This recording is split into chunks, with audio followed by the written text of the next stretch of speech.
Hey, and welcome to the Inside Running podcast, Shoe Geeks edition, Christmas special 2022.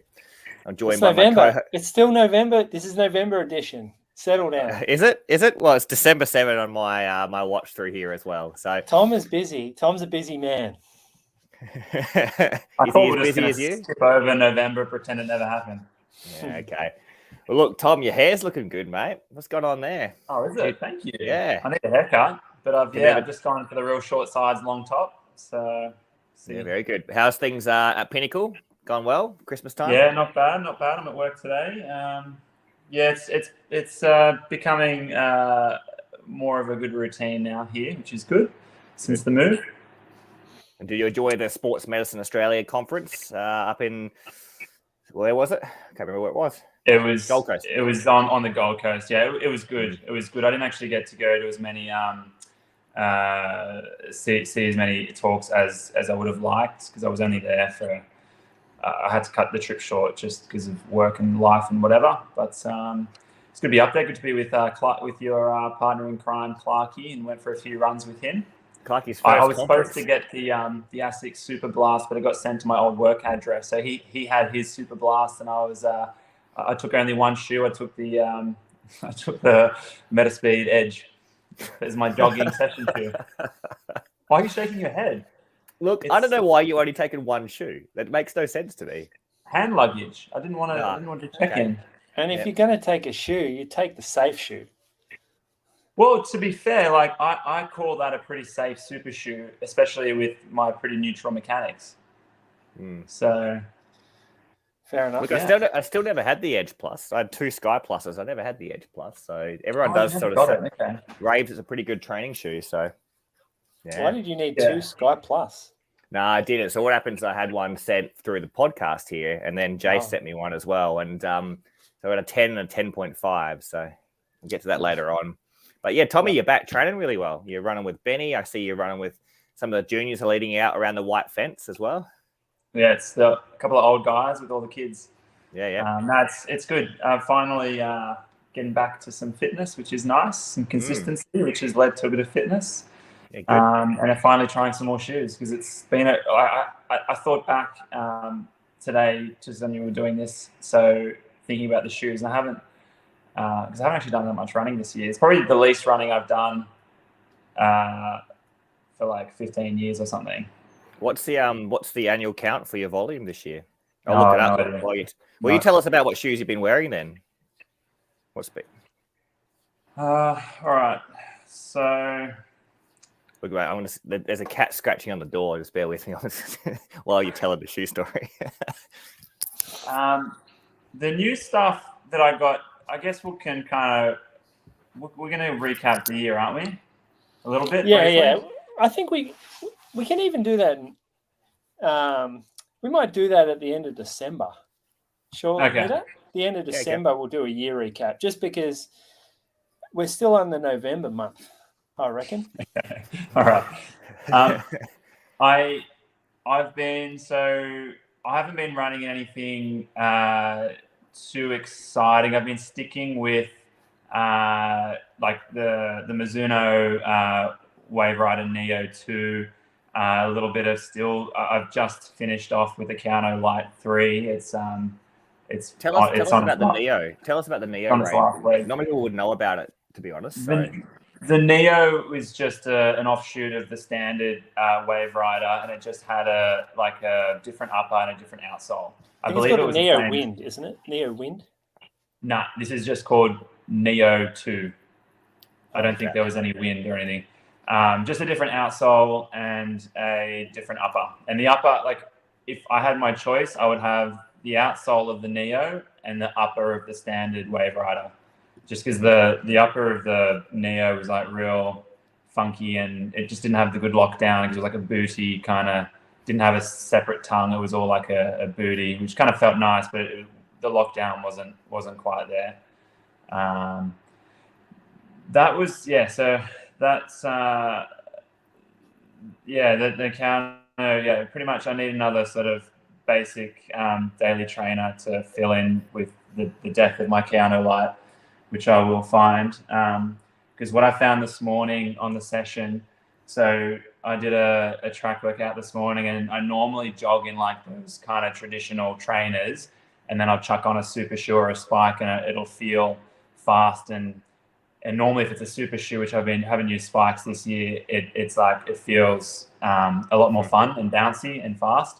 But I warmed up in the which I've had for only 2 days. I've done 3 runs in it, including the warm up, cool down. The Super Blast from Asics. And going from the Super Blast and then changed into the Next Percents for the session. Yeah, that's it. So this is the Super Blast. This is their what are the stats? Like 46 mil at the rear and about 37 or 38 at the front. Yeah, exactly. So yeah, it's about 8 mil drop. And it's really nice wide surface area. The Magic for the flight foam turbo. Yeah, so we've got that performance foam in there. So it does feel like Tom's cheese board test. It's got a real flat midfoot, a little bit of a late rocker on it, and bit of a rear foot rocker for you, Tom. Not as drastic as say like a Kawana, but a little bit of a rear foot rocker on it. Yeah, for one. Yeah, but yeah, going from that to the Next Percent felt like minimal. Like it felt like spikes. That's like I was going to spikes, which is just ridiculous and crazy. Which is why I don't want to fall into the same trap as you are, Nitta, is doing like all my runs in these like high stackers, because like then you just lose the magic of the super shoe, I reckon. I'm like, I don't think you actually lose the magic, Tom. You just perceptually feel like you lose the magic, right? So yeah, but a big part of race day is the perception before you race. You're like, this feels good. I feel fast. Look, no matter what shoe you warm up in, your Alpha Fly will always feel like a bit more shoe. Yeah.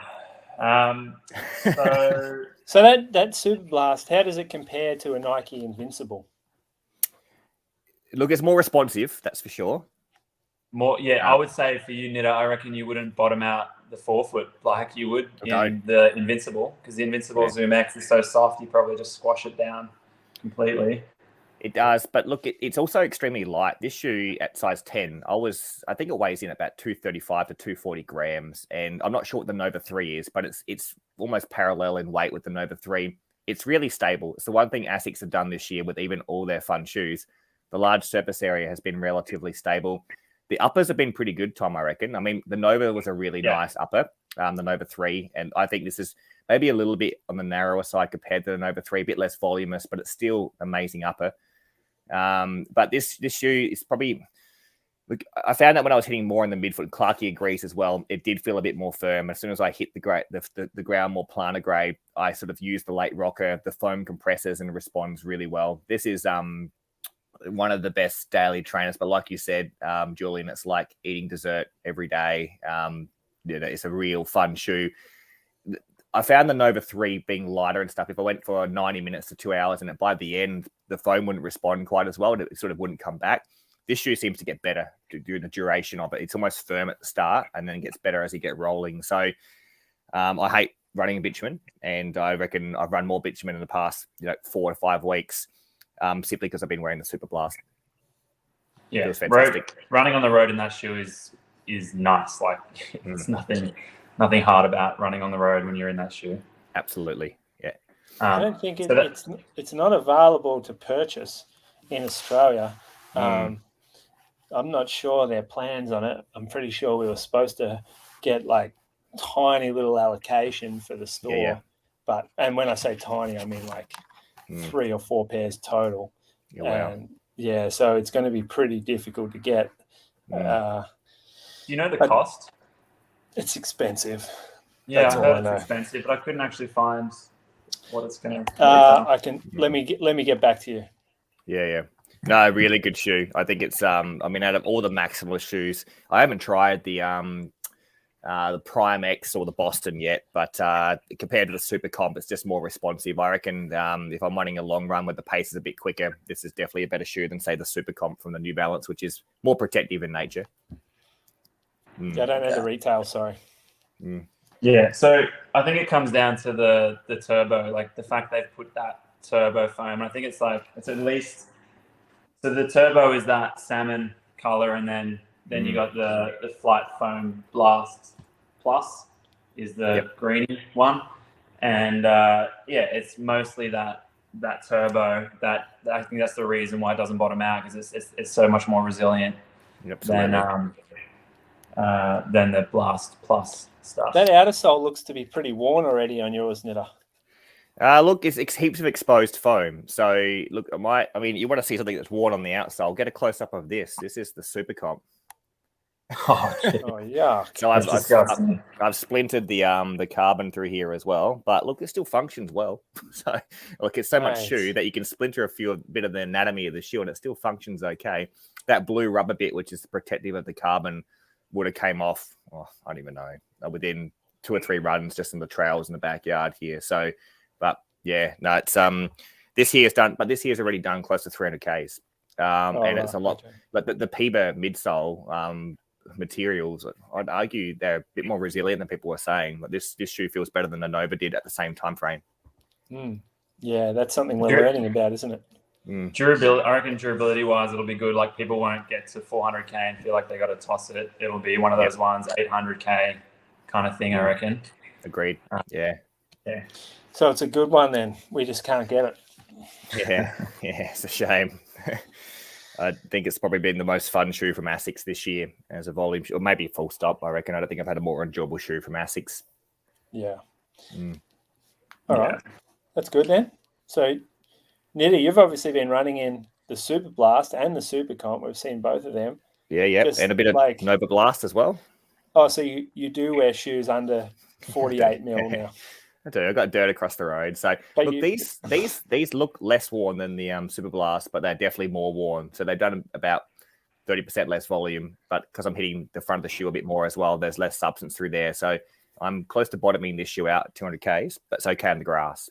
So I have enjoyed running in the Nova just because it is so light. The upper's so comfortable. Look, I'm all about the upper fits now as well. So there's a couple shoes that are more luxurious, but I've been consistent. But I have been running in the dessert shoes. I've been running in the Super Comp Trainer, the Super Blast, the Nova 3, and I've done a couple jogs in some traditional shoes. I ran in the Inspire the other day. It's a big change. 18. Or the 19? Yeah. No, the 18, not the 19. Nah. So apparently the 19 is a good upgrade. So it is. It just arrived actually in store. Yeah. It's apparently softer. Softer and a bit more midsole. So look, I won't go through my shoe of the year yet because we'll do that at the end. But we've actually had our track resurfaced here in Adelaide. We only had one track. We got one out at Bridgestone. So I've gone back on the track running in a different pair of spikes. So this is because it's the summertime now and people are starting to run 5Ks. And I know you guys got the 5K, 10K coming up in Geelong, Julian. So we'll be over for that one.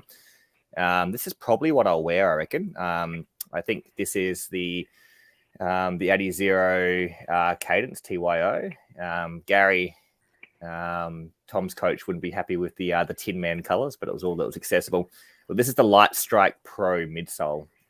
So it's relatively resilient foam. It runs off 20 mil front to back. I don't think there's a heel pitch in it. It doesn't feel like that anyway. So, and they stick, you can see I've done some grass work outside, but they place the rods through here to stiffen it up. It's probably not as stiff as, like an Air Vic, but it's probably on similar stiffness to what a Dragonfly is, but with just less of a rocker through there. I would have loved to have just seen this shoe just being a bit more rocketed at the forefoot, I reckon. It looks a bit, it looks like a similar platform to the On spikes coming out, Julian. I know you're probably getting the On spikes, but the On spikes look a bit more rocketed at the forefoot. So I'm looking forward to seeing them. But as a vet, look, you go to a track race now, and 90% of people at a 3K plus or even 1500 meter plus are wearing the Dragonfly. So it's flooded. And you see an Air Vic once every, 1 in 10 people maybe. And then every now and then you see 1 in 10 in these as well. So they're probably harder to access as well, Julian. That's a bit of struggle town here in Australia, aren't they? For retailers. Yeah, it's funny you mentioned the Dragonfly is more like you see them more populated sort of around the tracks and stuff. We actually sell more Victories than Dragonflies. Yeah, wow. And a lot of that is I think just to kind of sprinters who train in it as well, and those that do those like crossover distances. So yeah, we've actually had more success probably with Victory than Dragon. Well, I like the Vic more. I think if you hit the pods, they work really, really well. It's a bit flimsy on the upper around the bend, but yeah, that's the problem. There's a bunch that come back with tears in them. And then next year you're going to see a lot of spikes come up against Dragonfly. So you have the On Spike, you have Hocker bringing out a model. I saw that. Saucony have a model that come out with Piva foam. Mizuno's, I think 2024 will see that stuff come through.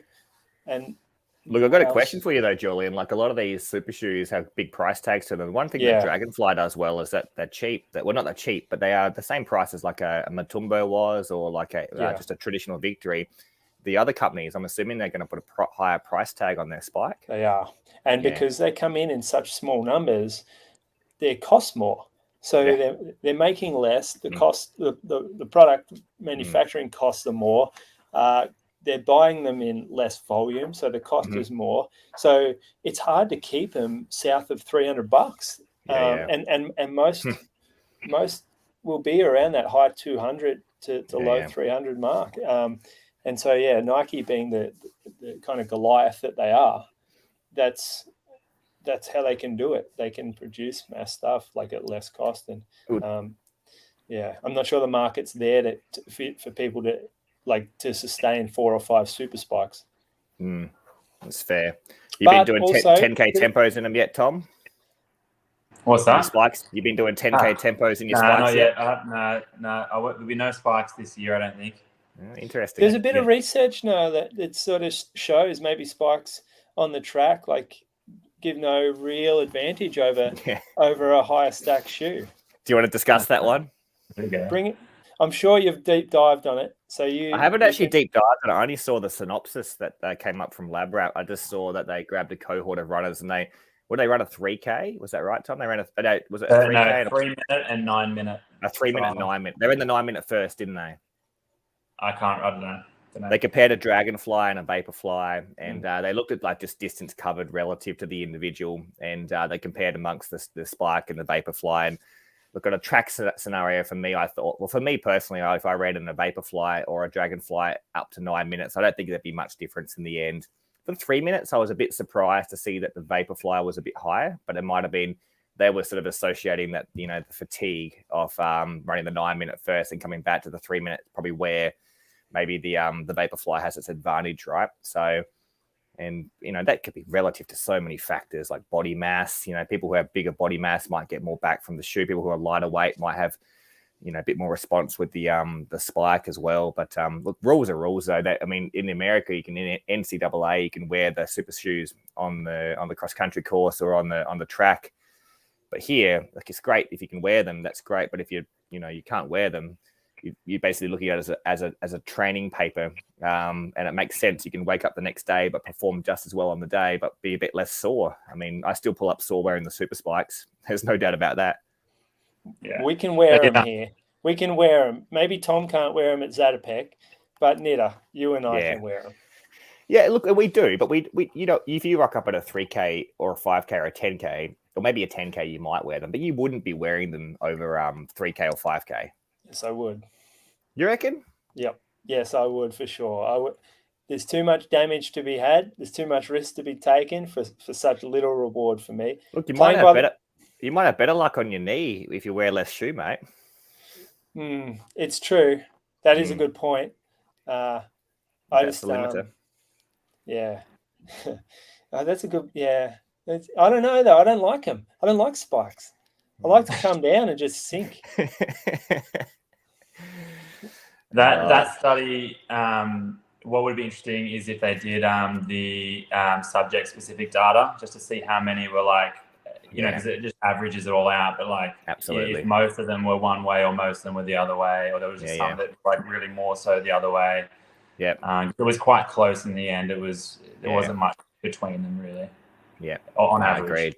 And look, as the duration gets further, as you head out towards 25 to 30 minutes with 35 minutes for the 10K on track, you'd have to argue that there wouldn't be many people being able to run in the spike better than they would in the Vaporfly unless you're at the real top end level weighing 50, 60 kilos and looking for a change of pace at the end of the race, which is probably, slightly more advantage in a spike, right?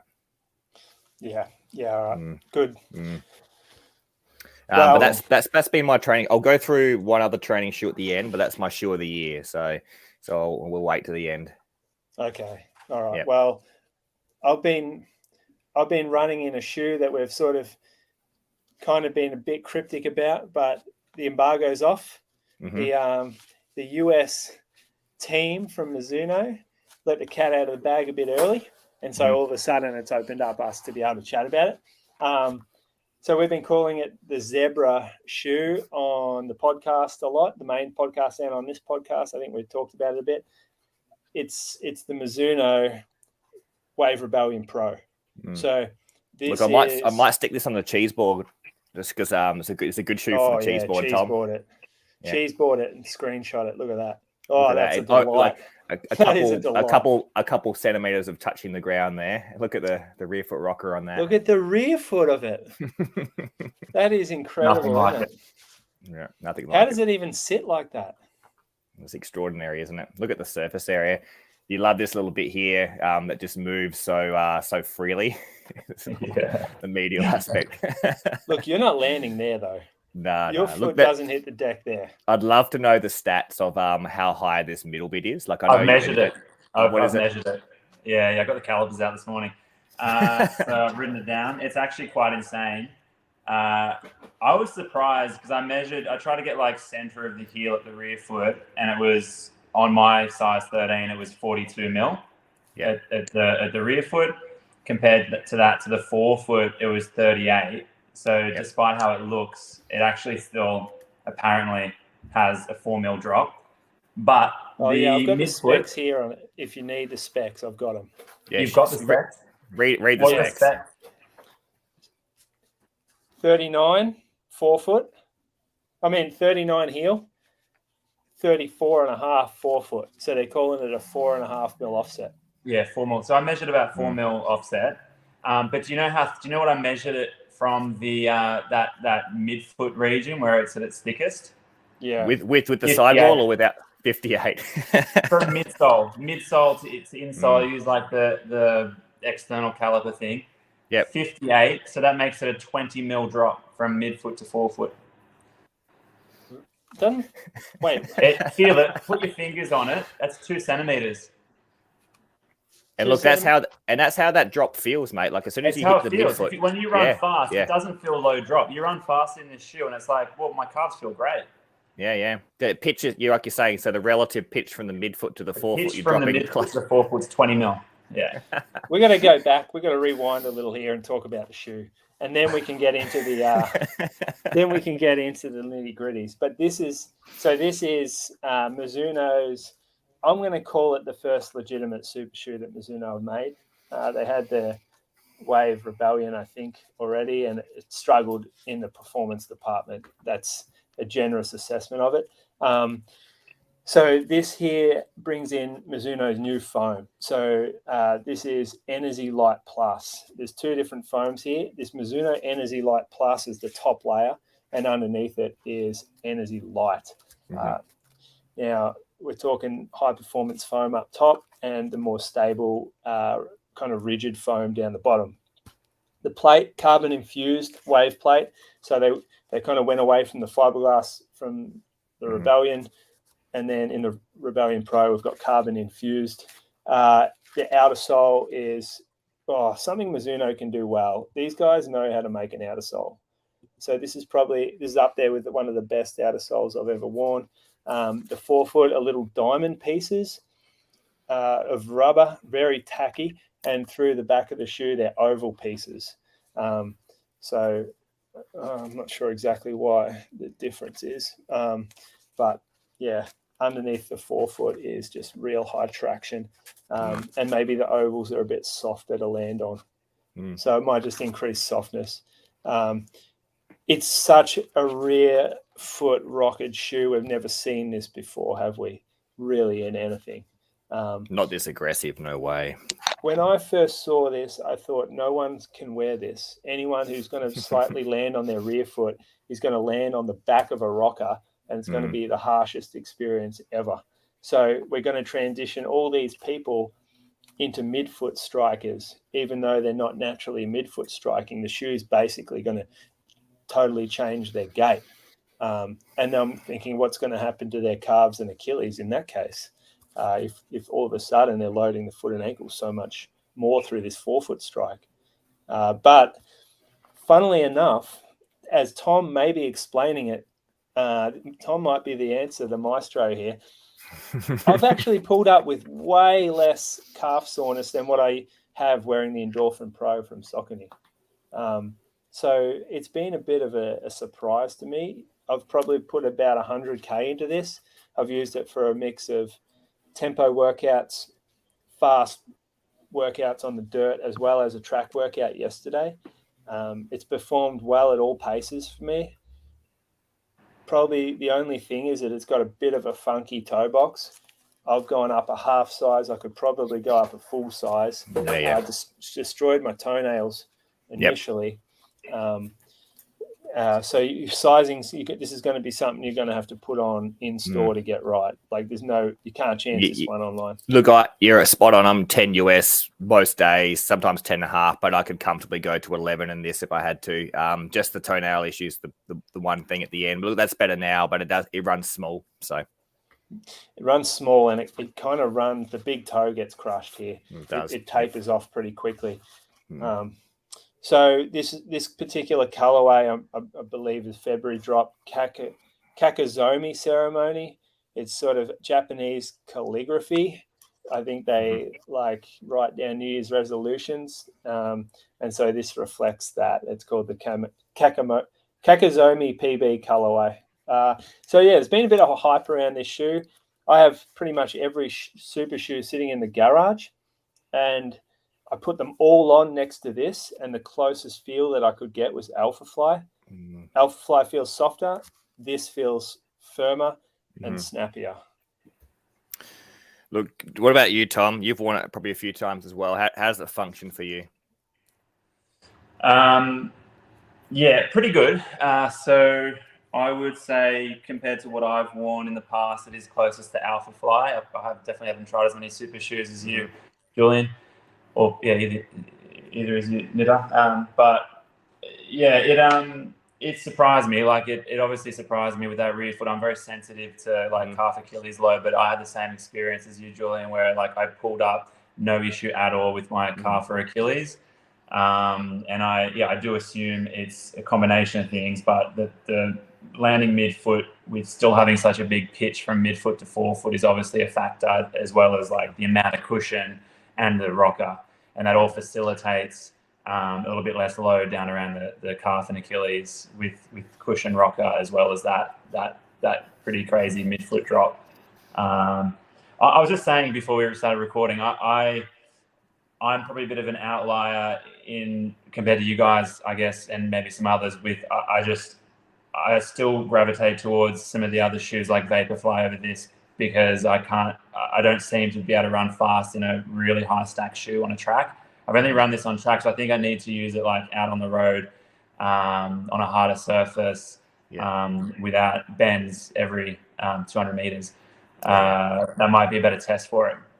But I found it a little bit almost too much cushion on the track and a little bit unstable on the bends running fast. Just felt like I was kind of I don't know, moving side to side too much. Look, especially if you're hitting this little, this thin surfaced area, lateral column, which moves a fair bit around the track on the left foot, you'll find that will mobilize a little bit as well. So that's going to be not super stable. Yeah, look, you're a lot more efficient. I didn't find it felt like the Alpha Fly too much. It's the only shoe that I put on out of the super shoes where it made me function better when I sat back on the shoe a bit more. Funnily enough, hit the back of the midfoot. And I'm normally just striking more plantar grade, but it felt really firm when I did that. So when I came back to here, the transition was quite good.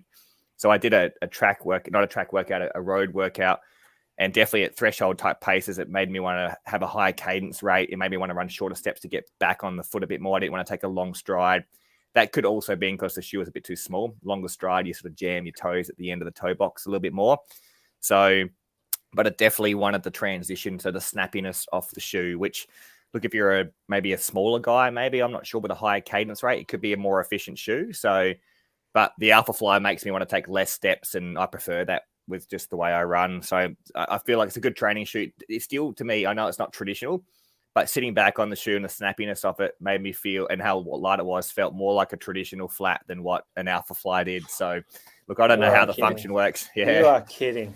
I think the shape, the fit of the shoe plays such a part in your perception of it. It's almost hard to review a shoe. Yeah, look, and I've said that before. The shoe being a bit too short doesn't give me the right review, and this is a half a size bigger than normal, and I could probably still step up a half, I reckon, and it would probably function a bit better. So yeah, cool. Anyway, I wonder though, what do you guys reckon that real like rear foot striking runner, even when they're running fast, how would they go in it?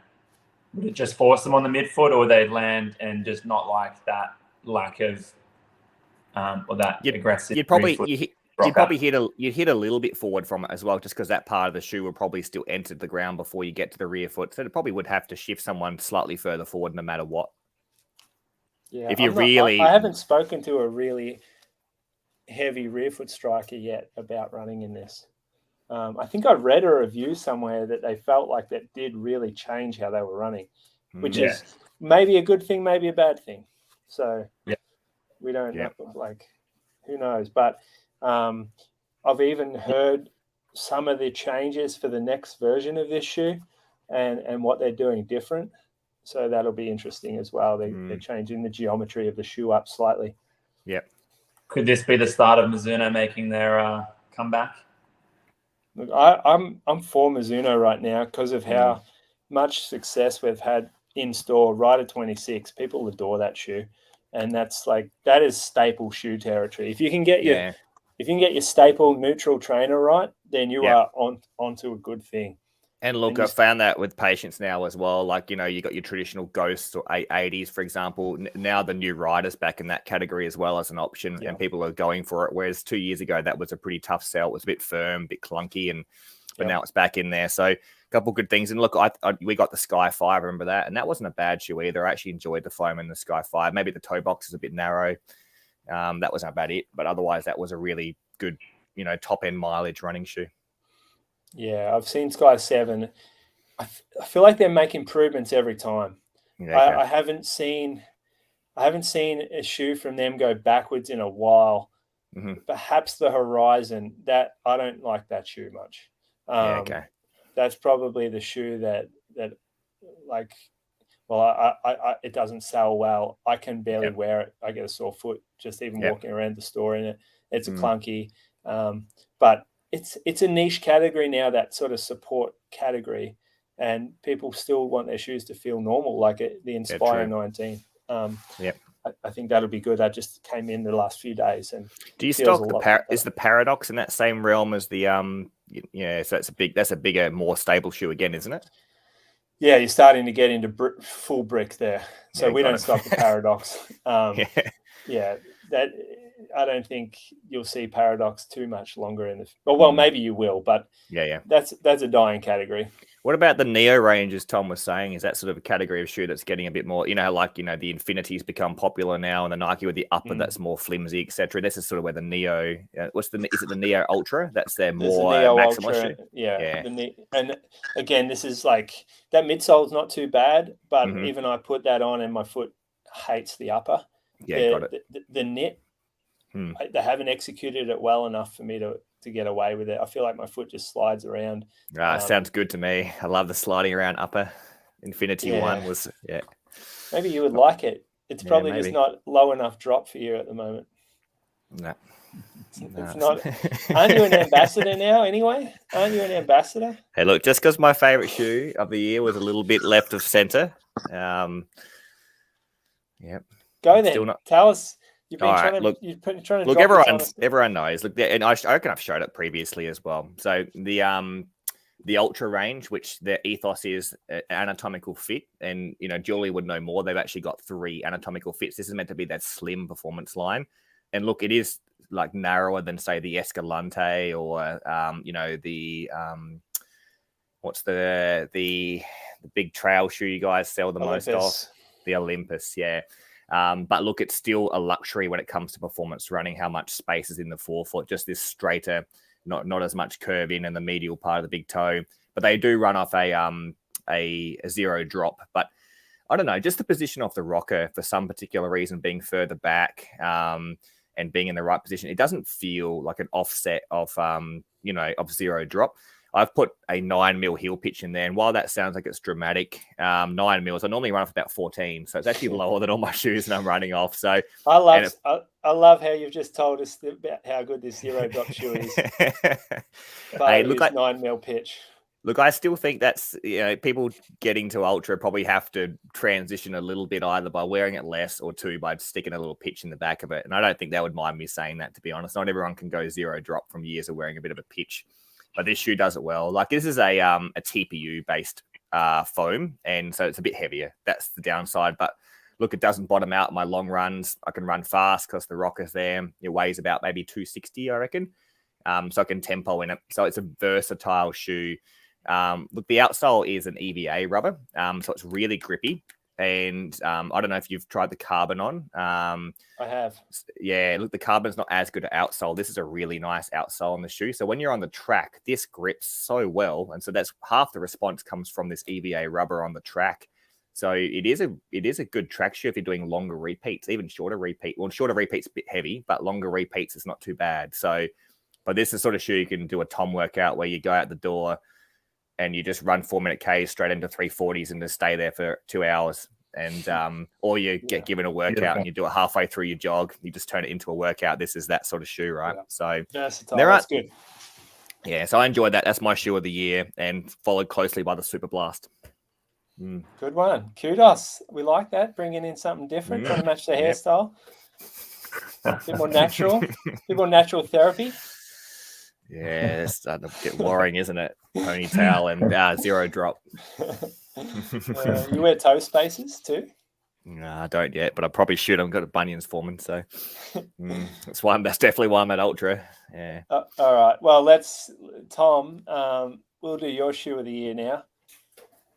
I'm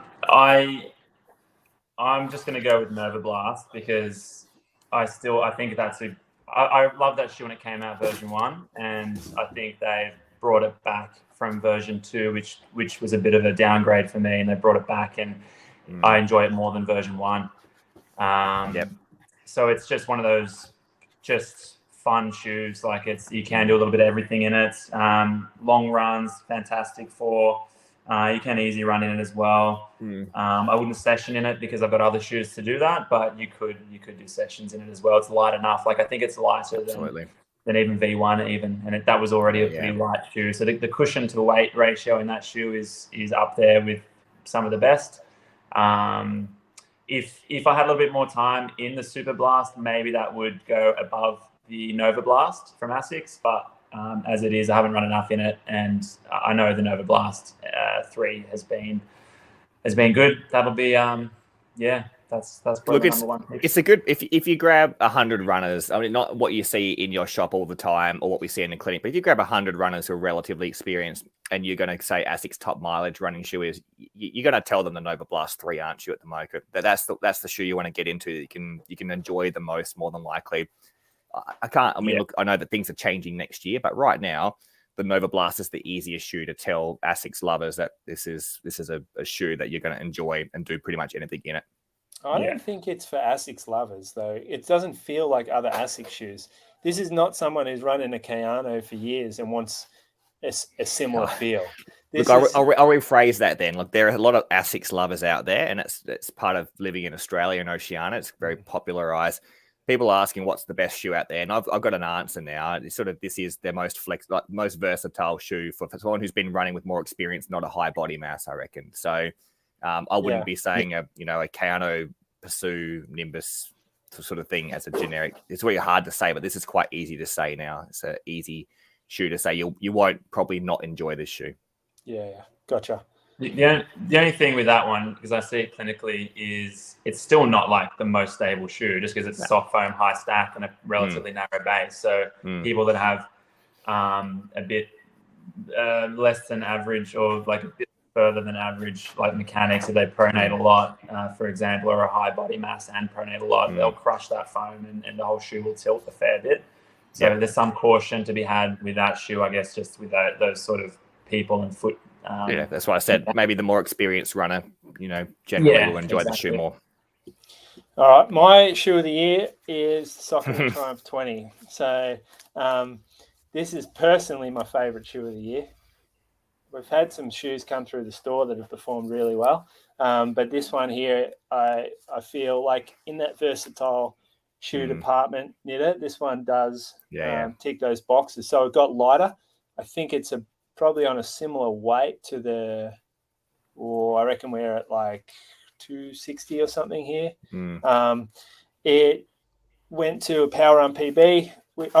Power Run Plus, which is it's got a lot lighter and it's got a lot bouncier than the previous Power Run that it used. It feels poppy underfoot. I know Bree doesn't quite like running in it like I like running in it, so maybe someone who is a bit bigger enjoys it more. To me, the fit's dialed in, like especially through the heel. I put it on, I don't get any slippage. Has these really nice loops, like lace locks that lock the midfoot in. Fits slightly short, but nothing dramatic. And outer sole is pretty good. I've got here one that's come back because it's a defective. I had this little thing come up, so I'm using that to show it off. But this is the outer sole has been pretty good. It's a step up from the last one. Still pretty wet like timber or wet asphalt, but yeah, that's a good all rounder for me. It's a shoe that you can put on and actually enjoy doing your slow miles in. Look, that's the biggest regret for the year. I didn't try. I actually thought the Endorphin Pro 3 was going to be your shoe of the year, just because you were raving on about it when it first popped out. The Pro's still good. I still wear it all the time. Like I still wear it for nearly everything.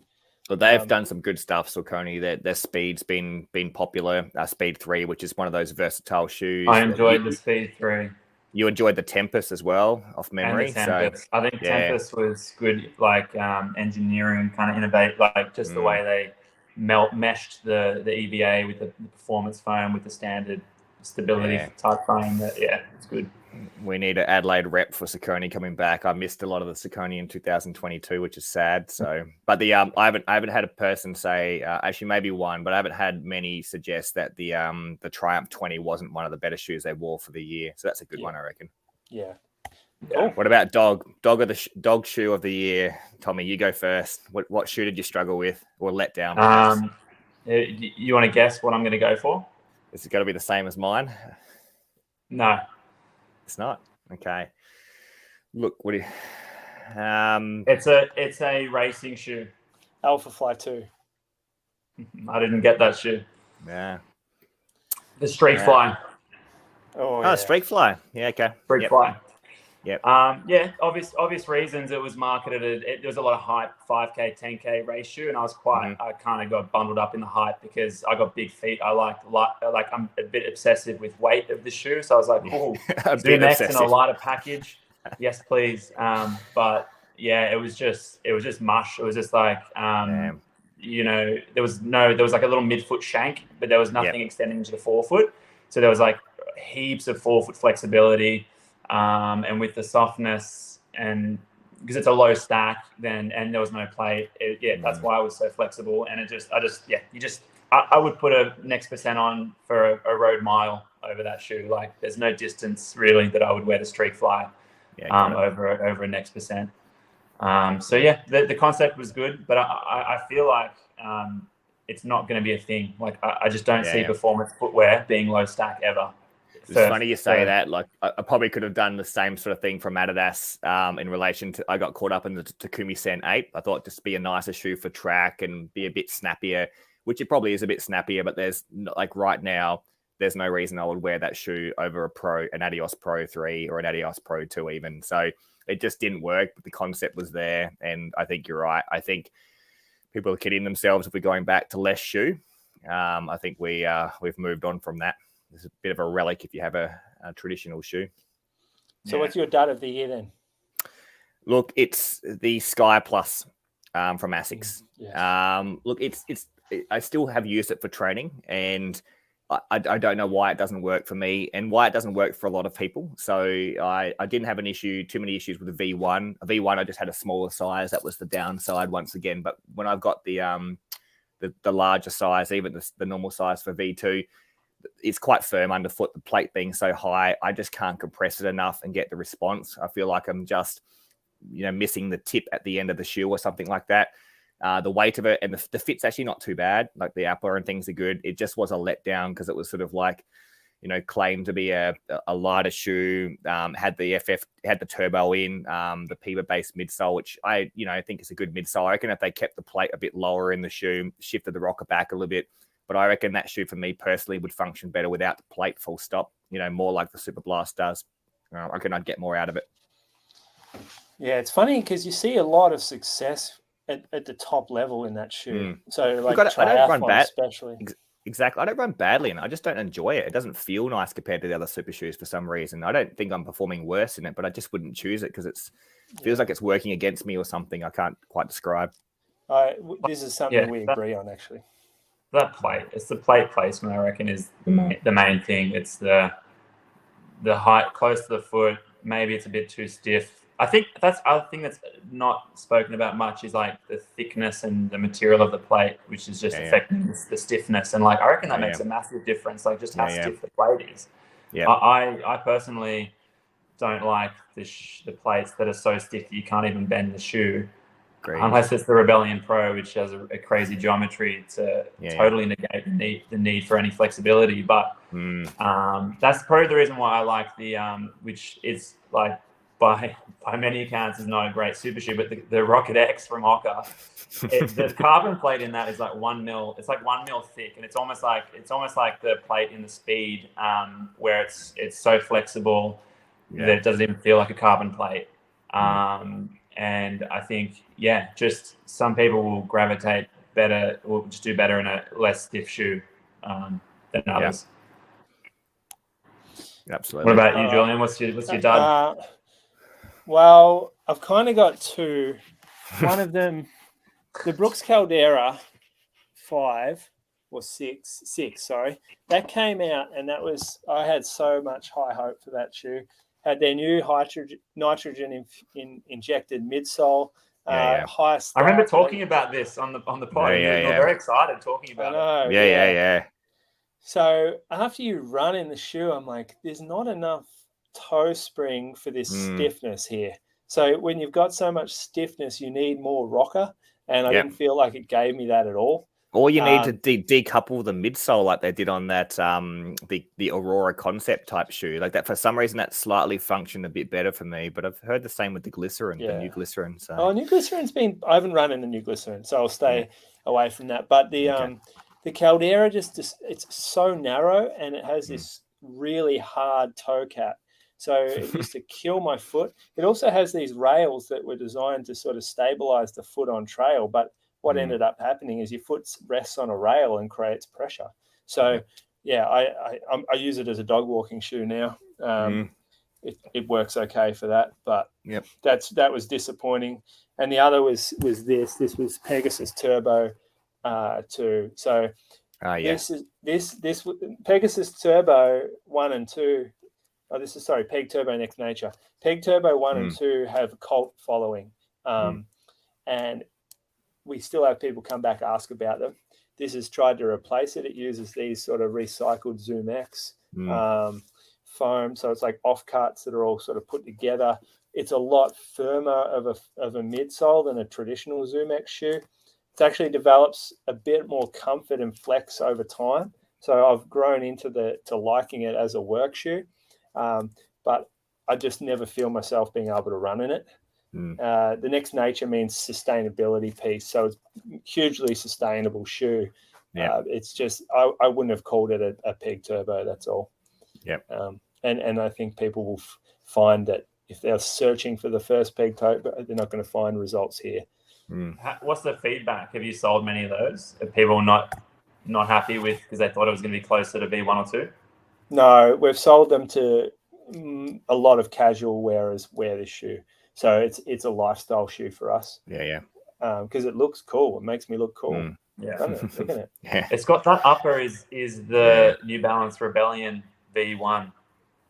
New Balance Rebel. Rebel. Oh, You sorry, mean? Rebel. Yeah. This is a knitted upper. Oh, you mean this? Like Yeah. Overlays, those overlays. This, that's what everyone says. Yeah, it's a good call out. So look, Julian, is there anything exciting coming out in the next couple of months that you're looking forward to, like for the 2023 series, or next couple of months? Yeah, so Saucony Endorphin Elite drops. So that's their sort of almost step up on the Endorphin Pro. It uses Power Run HG, which is slab of Power Run PB or something. It's a slab of their PB versus pallets. So apparently it gives a little more back. That's pretty exciting. Yep. Or let me just pull up. Invincible 3 comes out shortly. I've got a list actually. I've got internally. I use a calendar. I'm just going to roll off some things coming in that are actually new. January. Nothing. The Invincible 3 is it there. Yeah. Rebellion Pro. Or we got the New Balance 840s, which are like the New Balance more, but with old school New Balance kind of leather uppers on them. They look so cool. So we just got the ladies today. So it's a maximal shoe for your grandma. So it's like a massive falls hazard. It just yeah. I'm telling you, they're going to be a success. Hipsters will wear them, grandmas will wear them, caravanners will wear them, dads barbecuing dads will wear them. I'll have to show them next podcast. It comes in black or white leather. Surely Tom's looking forward to the Rocket X2. Nah, well, I don't know. I've read some early reviews and stuff. Like, yeah, I mean, they need a PIBA race. They finally have a racing shoe with the PIBA midsole. But I'm more excited because, like, I just love. Like, I'm a next percent guy, Vaporfly. So the V3 is what I'm most excited about. April. Oh, maybe I'm not supposed to say that. Cut it. Nitta, have you seen the there was a bit of a leak from the running event that was on, I think it was last week or something in Austin of the Prime X2. The knitted one. Did you see that? It looked really good. Apparently it makes the Alpha Fly feel like a traditional racing fly. Really? The 4 foot is supposed to be insane. Clarky took a screenshot and sent it to me and said, even if you don't like it, you have one of the nicest looking shoes. You can wear it to work. So it does look amazing. And I saw a couple other things leaked. It looks like the Super Comp Trainer 2 version's going back to a legal stack height. This is all stuff in the second half of next year. This isn't coming up. Well, look, it is coming up in the second half of the year. But it's when are we booking in the trip to the running event next year? Is Inside Running funding the trip next year? That's what I heard. Well, maybe for me. I'm not sure about YouTube. All right, thank you, fellas. I got to go back sell some shoes. Have a good Christmas, guys. We definitely won't be catching up before Christmas, will we? Oh, I reckon we got to. Okay. Maybe we won't, but we'll see. We did the year in review already, so call this one November, and we'll see how we go. Yep, unless any shoe companies are out there sending us shoes. But look, guys, take care and speak soon. See ya. Sounds good. See ya.